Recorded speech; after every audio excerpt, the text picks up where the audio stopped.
네, 안녕하세요, 구독자 여러분. 오늘 주말이죠. 주말인데, 제가 영상 하나 만들었습니다.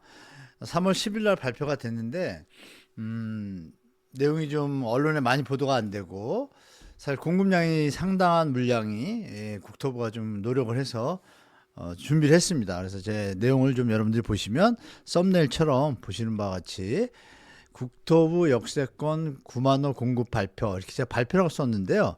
사실 예전부터 있던 건데 이번에 세팅을 하고서 요 내용들이 좀 공격적으로 나오고 있습니다. 그래서 공급에 총력을 기울이고 있다. 그래서 이 구역별로 사업 현황 분석해드리고 또 문제점은 또 뭐가 없을까 또 한번 체크해보고 여러분들이 내 집 마련이나 자산관리 또 이 요새 다주택자 증가하기 때문에 여러 가지 시장이 여러 가지 변동을 겪고 있는데요. 참고하시면 좋겠습니다. 자, 하나씩 보도록 하겠습니다, 여러분. 자, 일단 제가 저번에도 말씀드렸는데 무료 특강 말씀드린 대로 진행합니다. 3월 28일인데요. 방송에서 못한 얘기도 다 드리고 추가 정책 방향, 주택가격 전망, 세제 부동산 공급 뭐 보도에서 많이 보셨죠? 문재인 시즌하고 완전히 다릅니다. 이재명 시즌은 이것도 뭐 방송에서 들으신 분은 아시겠지만 많이 다릅니다. 이 부분도 또 설명드리고 3기 신도시 분양가가 사실 관건인데요. 우리 뭐 구독자분들 많이 아시겠지만 이 국민 행복 원가 그러니까 조성 원가 그렇게 해야 되는데 지금 갑론을박이 많습니다. 이런 얘기들도 뭐 방송에서 못한 얘기 여러분들과 만나서 하도록 하겠습니다. 내 집 마련과 자산 관리 도움이 되길 바라면서요.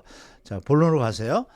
도심 내 공급 주택 확대 이게 이제 이 2025년 10월 이재명 정부가 되고 나서 이 부분에 대해서 사실 여러 번 얘기를 했는데 뭐 가시화된 느낌이 없는데 사실 국토부는 나름대로 애를 썼고 한 2개월 전에도 뭐 공급 차관 바뀌고 나면서 도심공공 복합 사업에 박차를 가하겠다는 얘기를 했습니다. 이게 이제 작년 8월 그리고 10월 달 보도들입니다. 4년째 지지부진 도심복합 이게 2021년부터 시작됐어요. 2021년부터 시작됐는데 공공복합 사업에 대한 어떤 디테일한 뭐 이 사업성 분석 이런 것들이 완벽하지 못해서 그리고 또 이 기존의 그 원주민 분들의 뭐 여러 가지 세제 문제나 현물 보상 문제들이 좀 겹치는 게 있습니다. 그리고 물론 동의율도 중요하죠. 이런 것들이 있는데 일부는 진행이 나가고 있지만 좀 지지부진한 모습으로 여러분들이 받아들였었는데 3월 10일 날 발표를 했어요. 발표를 해서 조금 더 바뀌고 있습니다. 이미 2개월 전에 이렇게 발표를 했어요. 국토부가 국민주거 안정을 위한 주택 공급 확대 방안 이렇게 해서 보시면은 이제 5만 호라는 단어를 먼저 넣었는데요. 보시면 수도권 공공택지 5만 호 이상 착공 계획이에요. 계획입니다. 제가 9만 호 발표라고 한 것은 진행 상황입니다. 진행되고 있는데 몇 프로가 될지는 제가 볼 때 국토부가 이제 뭐 LH하고 협업해서 열심히 하고 있는데 이 요번에 어떤 내용들이 좀 조금은 속도를 높일 것 같습니다. 보상 조기화 패키지 이게 좀 들어왔습니다. 근데 3월 국회 있지 않습니까? 원래 여기 통과돼야 되는데 예전에 이런 일이 많았잖아요. 국회에서 뭐 협조를 안 한다. 대통령도 얘기했죠. 국회에서 빨리빨리 해야 되는데 이 지방선거 때문에 이 국회의원분들이 자꾸 조금 본연의 업무를 좀 소홀히 하는 느낌이 있어서 좀 섭섭합니다. 이해관계자 소통을 통한 갈등 관리 강조, 도심공급 사업 재고, LH 계획인 활동 지원, 뭐 이건 별 의미 없고, 여기서 보상 조기화 패키지, 이게 좀 좋습니다. 좋고. 자, 그래서 이것이 결국은 3월 10일 날 발표를 했어요. 발표했는데, 보도에서 잘 못 보셨을 거예요. 또 이걸 다루는 또 유튜브 방송도 많지는 않은 것 같아서, 제가 우리 내 집 마련을 준비하시는 분들, 또 시장이 어떻게 변하는지 궁금하신 우리 부동산 관심 있는 분들한테 좀 정리를 상세하게 좀 해드리겠습니다. 여기 보시면 3월 11일부터 노후 도심 주민도 직접 사업 제한, 주민 제한이 이제 들어옵니다. 그전에는 이제 서울시에서 직접적으로 했는데 지자체를 통해 가지고 그 추가 용적률 완화가 들어옵니다. 노후 도심을 확대하겠다 이렇게 썼는데요.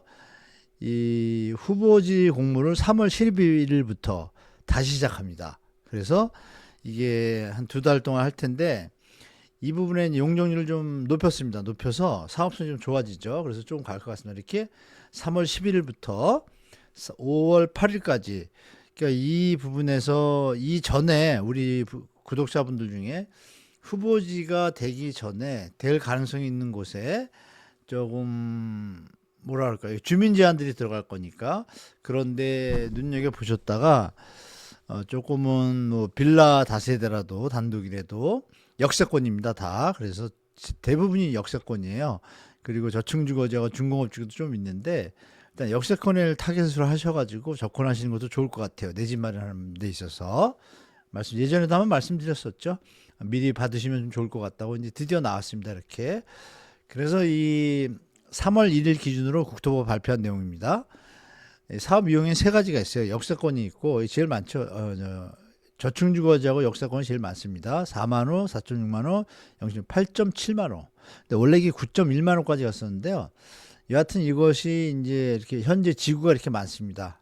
49지구인데 이 세대수가 8.7만 호예요. 9만 호죠 거의. 근데 중요한 건 현재 상황이고요. 추가적으로 또 모집한다고 하잖아요. 그럼 제가 볼 때 9만 호라고 봅니다. 그러면 9만 호에 대한 공격적인 계획이 이제 진행되는 거라고 보시면 되겠죠. 그런데 여기서 추가적으로 하는 이제 보시면 제가 이걸 지워야겠네요. 잠시만요. 네, 이렇게 여기서 이제 이 상세한 내용을 이제 전부는 다 못 드리지만 기본적으로 정리를 해보면 이렇습니다. 자, 이렇게 보시는 바와 같이 이 서울에 이렇게 표시가 사업계획 승인이 완료됐어요. 여기는 이제 진도가 빠를 겁니다. 그래서 보시는 바와 같이 이 재물포 같은데 3,497세대 어마어마한 물량이죠. 재물포 부천 원미 이 근처도 1,628. 이 역전에 있는 연신내역, 쌍문역, 쌍문역 서쪽 서부지구는 1404호. 이런 물량들에 대해서 여러분들이 좀 관심을 가지시면 내 집 마련에 도움이 많이 되실 거고 또 이 지역에 관계되는 인근에 어떤 뭐 자산이 있으신 분들은 이거 참조하셔서 자산 관리하시면 좋을 것 같습니다. 이 불광동의 근린공원 이제 2,150다. 어마어마하죠 물량이. 이것들이 이제 진행될 겁니다. 이렇게 파란 거로 된 거는 사업계획 승인이 완료됐어요. 그래서 제가 볼 때 진도가 좀 빨리 나갈 겁니다. 다만 이제 동의율이 이제 빨리 맞춰줘야겠죠. 제가 6일 가렸는데 인천 쪽도 좀 꽤 있습니다. 이렇게 부산도 부암 삼동이 있고 여러분들한테 드릴 말씀이 도심복합사업은 서울에만 국한된 건 아닙니다. 법규에 나와 있습니다. 그래서 대전이든 어디든 여러분들도 우리 구독자 중에 뭐 하남이든 구리든 상관없이 좀 관심을 가지시고 내 집 마련에 좀 활용하시면 도움이 많이 되실 겁니다. 자, 그래서 도심복합사업 사업 유형별 지정 기준인데요. 보시는 바와 같이 이 주거 상업 고밀지구 역세권입니다. 이건 이제 면적 5,000제곱미터 이상 350m 승강장 경계라는 건 어떤 거냐면 우리 출구 있잖아요. 출구가 있는데 제가 한번 그림을 살짝 그려볼까요? 이제 이렇게 그 출구가 있어요. 그러면 이제 뭐 1번 출구, 4번 출구, 뭐 6번 출구 도로를 이렇게 가운데 끼고 이렇게 양쪽에 있잖아요. 요 지점입니다. 요 지점. 요 지점에서 350m 요 생각하셔가지고 혹시 우리 시청자분들 중에서 관심 있는 분들은 여기서 350m 거리에서 그 섹터에 있는 것들은 장기적으로 투자하셔도 괜찮겠다. 다만 세대수가 너무 많으면 조합원 수가 많다는 얘기는 사업성이 좀 떨어지니까 좀 참고하시면 좋을 것 같아요.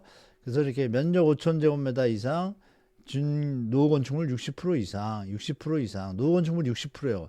사실 옛날에는 이게 80%였습니다. 그리고 70% 내려갔다가 60%면은 여기서 문제는 뭐냐면 이 조합을 설립하고 이럴 때 지정 기준이에요.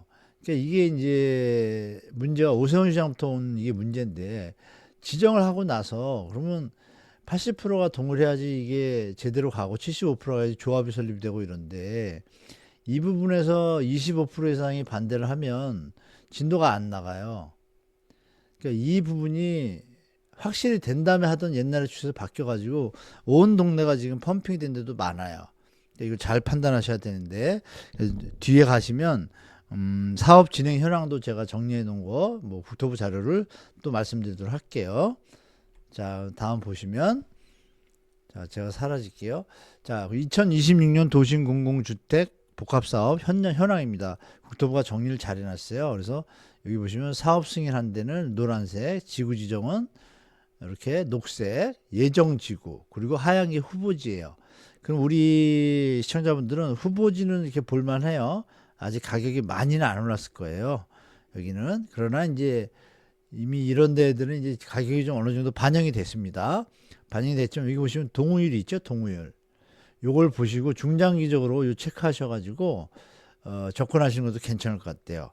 지구 지정이 됐는데 아직 진도가 67%밖에 안 됐으니까 그럼 이런 데는 그래도 요즘 이제 분위기가 좀 다주택자들이 매물이 있으니까 이것도 좀 도움이 되실 겁니다. 그래서 동호일 좀 체크하셔가지고 여기 위치들 보시면 요거 캡처하셔가지고 연신내역, 방학역, 뭐 쌍문동역. 그럼 요 근처에 사시는 분들은 요게 이제 물량이 나올 겁니다. 조만간에 1, 2년 안에 제가 볼 때 빠르면 1, 2년 안에 분양도 할 수 있어요. 사실 요 빨리빨리 동호일 마치면 그러면 이런 것도 내 집 마련에 좀 전략에 좀 체크하시면 좋을 것 같습니다. 녹색도 마찬가지고 이렇게 요거 캡처하셔서 보시고요. 그리고 말씀드린 대로 세 가지라 그랬잖아요. 역사권이 있고 준공업지구가 있고 그리고 저층주거지가 있습니다. 저층주거지.